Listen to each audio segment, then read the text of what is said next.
Oke, adik-adik, kita sambung lagi ya. Tadi terpotong karena nggak unlimited ya. Jadi tadi sampai sehabis Umar bin Khattab membaca surat At-Taha. Jadi dia terkagum-kagum adik-adik bahwa Masya Allah sekali dalam Al-Quran itu. Jadi dia segera mendatangi Nabi Muhammad SAW dan di sanalah dia masuk Islamnya, adik-adik.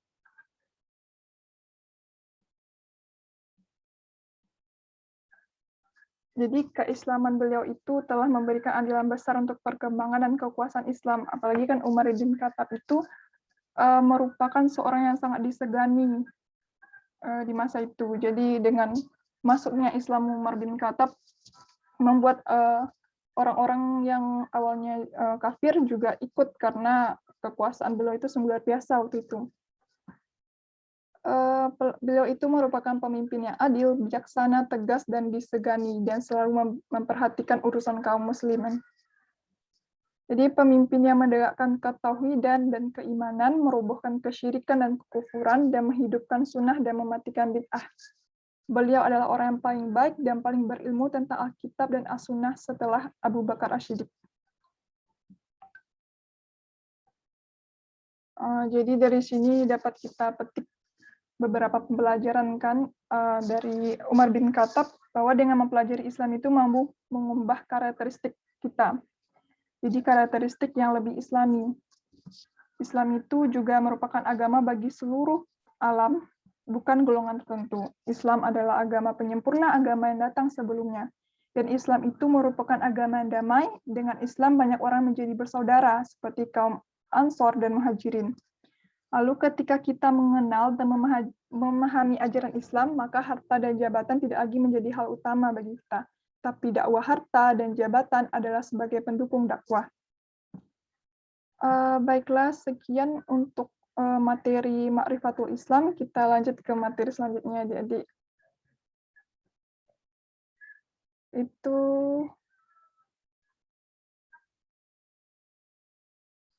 kita stop screen dulu. Oh, atau adik-adik ada mau ditanyakan dulu sebelum lanjut ke materi selanjutnya?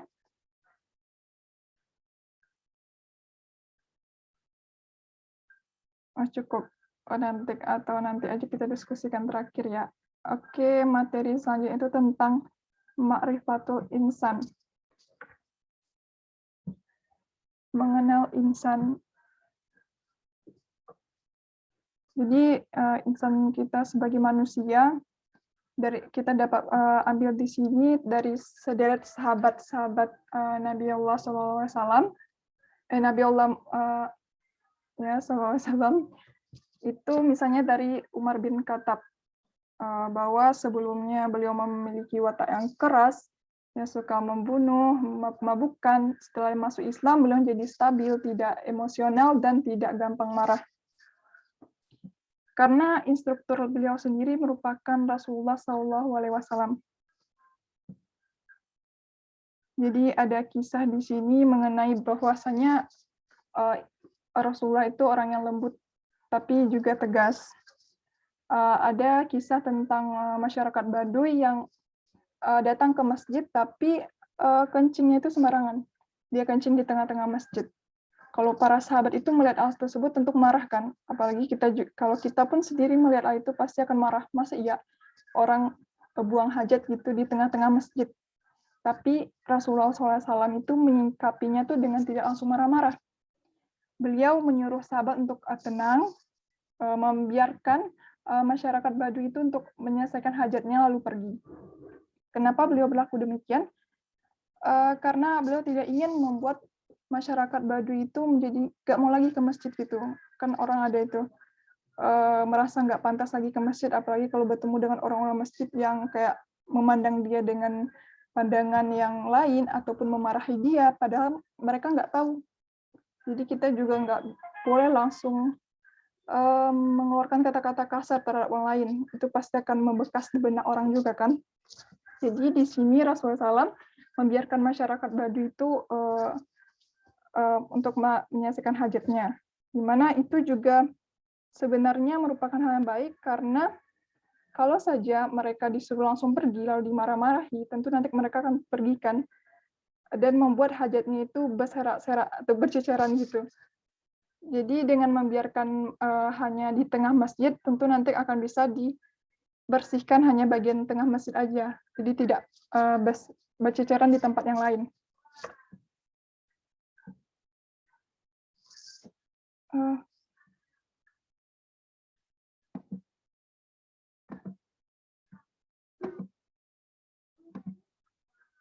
Bentar.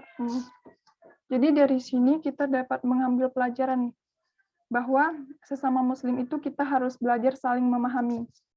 Karena tingkat kepahaman seorang terhadap Islam itu berbeda-beda. Ada yang kalau langsung aja berstigma buruk karena kita melakukan hal yang buruk juga. Makanya Islam itu cerminan juga dari orangnya. Lalu yang kedua itu, sebagai manusia itu kita harus melatih sifat ikhlas, lembut, dan tidak mudah emosi. Lalu yang ketiga itu manusia di hadapan Allah itu sama derajatnya, nggak ada yang berbeda.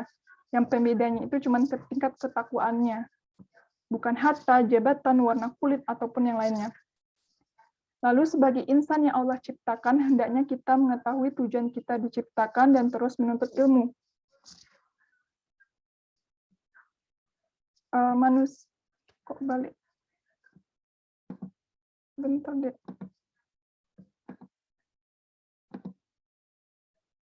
Selanjutnya itu manusia dan unsurnya.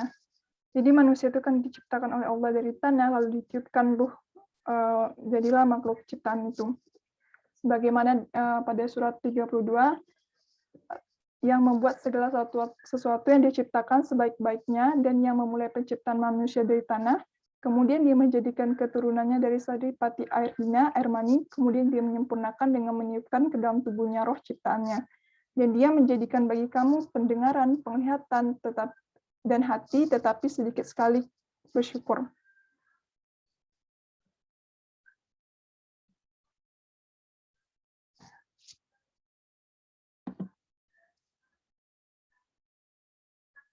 Selanjutnya, manusia itu terdiri dari 3 unsur, hati, akal, dan jasad.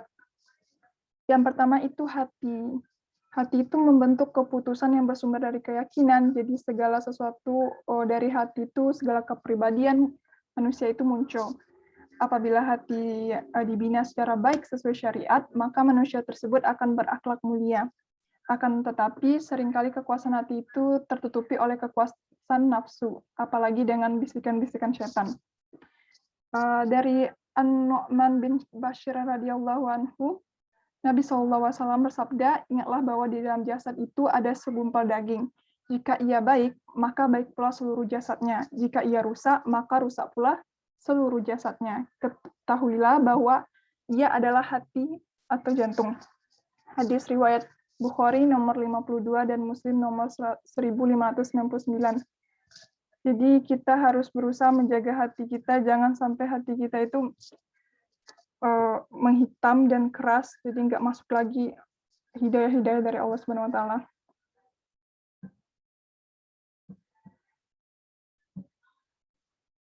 Selanjutnya yaitu akal. Yang jadi pembeda kita antara kita dan hewan itu adalah akal. Karena hewan itu tidak diberi akal oleh Allah Subhanahu Wa Taala. Akal ini merupakan sarana untuk kita memahami kebenaran. Terdapat pada dalil surat Al-Baqarah 44, mengapa kamu disuruh orang lain untuk mengerjakan kebajikan, sedangkan kamu melupakan diri kewajibanmu sendiri. Padahal kamu membaca Alkitab Taurat, maka tidakkah kamu berpikir, lalu pada surat An-Nahl ayat 12, dan dia mendudukkan malam dan siang, matahari dan bulan untukmu, dan bintang-bintang itu ditundukkan untukmu dengan perintahnya. Sesungguhnya pada demikian itu benar-benar ada tanda-tanda kekuasaan Allah bagi kaum yang berakal. Jadi kita itu bukan hanya memikirkan tentang dunia saja, karena pada waktu berdiri, duduk, maupun tidur, kita juga harus memikirkan tentang kekuasaan-kekuasaan Allah Subhanahu Wa Taala. Dan kita harus bersyukur dengan apa yang Tuhan berikan kepada kita semua. Lalu yang ketiga itu ada jasad. Jasad itu adalah tubuh kasar bersifat lahiriah yang tercipta dari tanah dan membutuhkan hal-hal yang bersifat materi, seperti makanan, minum, istirahat, dan kendaraan. Jasad itu juga diberikan haknya sehingga tidak mengalami sakit dan yang parah dan lemah yang bertambah-tambah. Pada surah Al-Hijr ayat 26, yang artinya, dan sesungguhnya kami telah menciptakan manusia, Adam dari tanah, liat kering dari lumpur hitam yang diberi bentuk. Itulah jasad.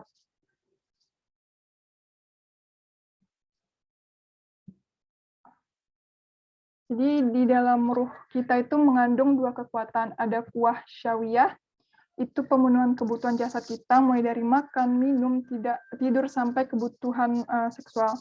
Terus yang kedua itu ada kuah gadabiyah, kekuatan marah. Kita juga dikarunia kekuatan untuk marah. Tapi harus kita gunakan dalam hal yang seperti marahnya itu, bolehnya itu bukan sembarang marah saja. Tapi untuk membuat misalnya ada yang mencaci Rasulullah SAW, kita berhak marah akan hal itu. Ataupun ada orang yang ingin menyakiti kita, jadi kita bisa marah kepada mereka. Maksudnya itu sakiti karena sesuatu hal, mereka menyakiti kita, memukul kita tanpa sebab misalnya. Itu kita juga berhak marah di sana. Allah itu menurunkan syariat Islam dengan tujuan adalah untuk menyeimbangkan dan menyempurnakan di antara semua faktor yang membentuk manusia. Dengan demikian, manusia itu dapat menjadi makhluk yang berkepribadian mantap dan lurus. Sesuai pada surat 32 ayat 72, 33 ayat 72, sungguh kami telah menawarkan amarah kepada langit, bumi, dan gunung-gunung, maka semuanya enggan untuk memikul amanah itu. Dan mereka khawatir akan mengkhianatinya. Dan dipikukanlah amanah itu kepada manusia, oleh manusia, sungguh manusia itu amat zalim dan bodoh. Jadi manusia itu akhirnya memberanikan diri untuk memikul beban amanah itu. Sungguh sebuah keberanian yang spektakuler, karena dilahirkan justru ketika semua penghuni alam raya lainnya itu menolak. Tak satu pun yang mereka meyakini kemampuannya membawa amanah yang maha besar.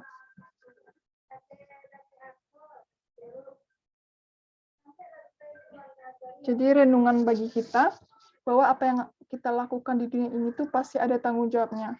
Setiap detik yang kita lalui, setiap yang kita lakukan, khilaf itu merupakan hal yang memang manusia seluruhnya juga akan tidak sengaja khilaf, tapi kita juga harus segera tobat. Allah itu Maha Pengampun. Selagi kita bernafas, itu masih bisa diampuni oleh Allah Subhanahu wa Ta'ala.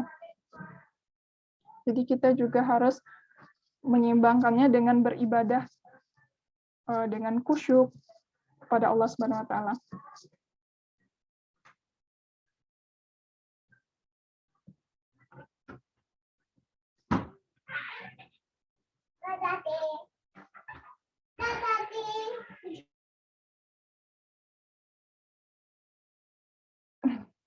Bentar deh.